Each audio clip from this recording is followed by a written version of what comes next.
जय हिंद विद्यार्थी मित्रांनो. तर पोलीस भरती 2026 ही MPSC कडे गेलेली आहे का, आणि त्याचबरोबर जाहिरात ही एक्झॅक्ट नोव्हेंबर या महिन्यामध्ये येणार का? तर या दोन मुद्द्यावरती अतिशय महत्त्वाचा व्हिडिओ आहे.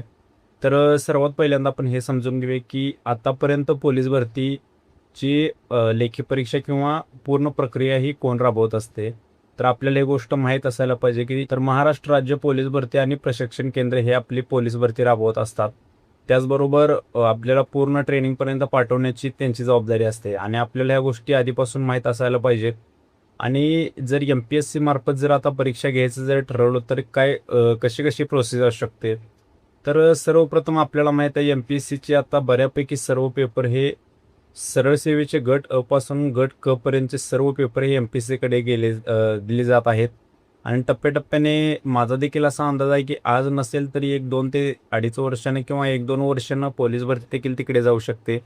कारण शिक्षक भरती आणि पोलीस भरती आणि ड्रायव्हर भरती हे 2-3 पदे सोडली तर सर्व पदे ही MPSC कडे गेलेले आहेत. आणि आपल्याला माहीत आहे MPSCच्या आता येणाऱ्या परीक्षा ही CBT पद्धतीने असणार, म्हणजेच ऑनलाईन कॉम्प्युटरवर आपण त्याला म्हणू शकतोय.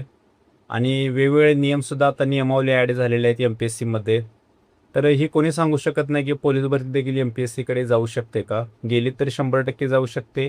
नाहीतर आपली मग महाराष्ट्र राज्य पोलीस भरती आणि प्रशिक्षण केंद्र या पूर्वीपासून घेत आलेल्या नियमानुसार कंटिन्यू केली जाईल. तर MPSCकडे पोलीस भरती गेली तर सर्वात जास्त तोटा कोणाला होणार आहे? तर सर्वात जास्त तोटा हा ग्रामीण विद्यार्थ्यांना होणार आहे, जे की जुने विद्यार्थी आहेत, प्रामाणिकपणे मेहनत करतात आणि त्यांनी आजपर्यंत CBT पद्धतीने कधी एक डेमो टेस्टसुद्धा सोडवलेली नसते. तर यांच्यासाठी सर्वात तोट्याची गोष्ट असणार आहे.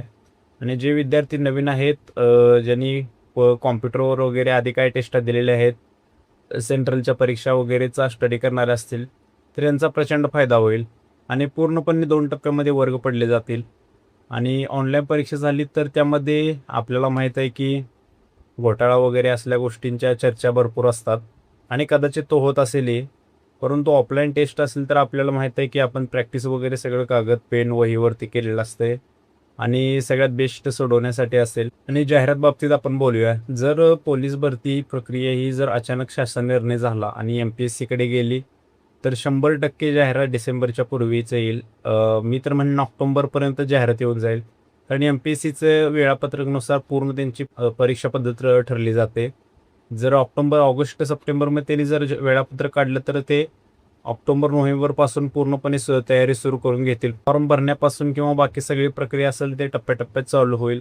परंतु या गोष्टीचा सगळ्यात मोठा तोटा होणार विद्यार्थ्यांना. तो कोणता असणार आहे की परीक्षा ही जास्त काळ चालू शकते. आपल्याला माहीत आहे आपण पोलीस भरती कशी स्पीडनं प्रक्रिया चालली जाते. कारण मैदानी चाचणी झाल्याबरोबर लगेच काही दिवसानंतर त्याचं मेरिट लावून लगे लेखी परीक्षेत तारखा पण डिक्लेअर होतात. तसं MPSCकडे जर सर्व पेपर गेले तर तसं अजिबात होणार नाही. एक भरती 1 वर्ष, 1.5 वर्ष, 2 वर्ष देखील चालू शकते. त्याचा काही सुद्धा अंदाज नाही. आणि हा एकमेव तोटा आहे पोलीस भरती विद्यार्थ्यांसाठी. तर आता सध्या महत्त्वाची माहिती की ही MPSCकडे पोलीस भरती जाणार ही एकदम ऑफिशियल आहे का? तर अजिबात नाही. कोणत्याही प्रकारचं ऑफिशियल अशी गोष्ट नाही. परंतु जाण्याचे चान्सेस भरपूर आहेत. कारण महाराष्ट्रामध्ये आपल्याला माहीत आहे की गट अ ते गट क पर्यंतच्या सर्व परीक्षा ह्या MPSCकडे गेलेल्या आहेत. शिवाय वगळता पोलीस भरती, ड्रायव्हर भरती आणि शिक्षक भरती या 3 भरती सोडल्या तर सर्व पदेही MPSCकडे गेलेले आहेत. CBT पद्धतीने ऑनलाईन पेपर होणार तिथे. आणि त्याची आपली छोटीशी माहिती.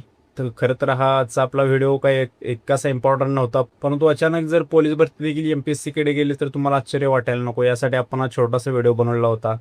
आणि जाहिरात सर्वसाधारण आपण सांगितल्याप्रमाणे नोव्हेंबर ते डिसेंबरपर्यंतच येऊ शकते. आणि जर हे पूर्ण प्रक्रिया जर MPSCकडे गेली सप्टेंबर, ऑक्टोबर 1-2 महिने पूर्वीच निघून जाईल. तर हा होता आजचा आपला अतिशय महत्त्वपूर्ण व्हिडिओ जस्ट तुमच्या माहितीसाठी. नेक्स्ट व्हिडिओ आपण लवकरच उद्या बनवू. तोपर्यंत जय